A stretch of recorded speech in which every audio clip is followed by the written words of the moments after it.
Alright guys, 2012 Honda Pilot, how to do the reset for the oil life here. It's under 5%. What you're gonna do is you're gonna use this button. Alright, let me take my light over to this side so I can show you.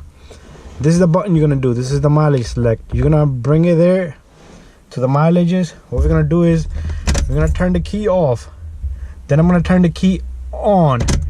You're gonna hear these beeps. Once these beeps are finished, you're gonna hold down to this button and you're gonna keep holding it. Just wait, takes a good 10 seconds. After that, that light is gonna flash. All right, once it flashes, you're gonna let go and you're gonna press this back. All right, and then the service 1, B1 oil life is gonna blink. All right, and then you can let go and press again, and it should change to 100%. So any Honda Pilot, most of these, it's the same procedure, right?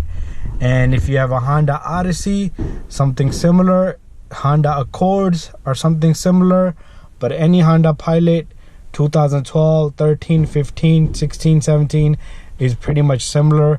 Some of the newer cars, you had to go into the cluster panel here to the screen, but this is how you do a oil life reset on a 2012 Honda Pilot.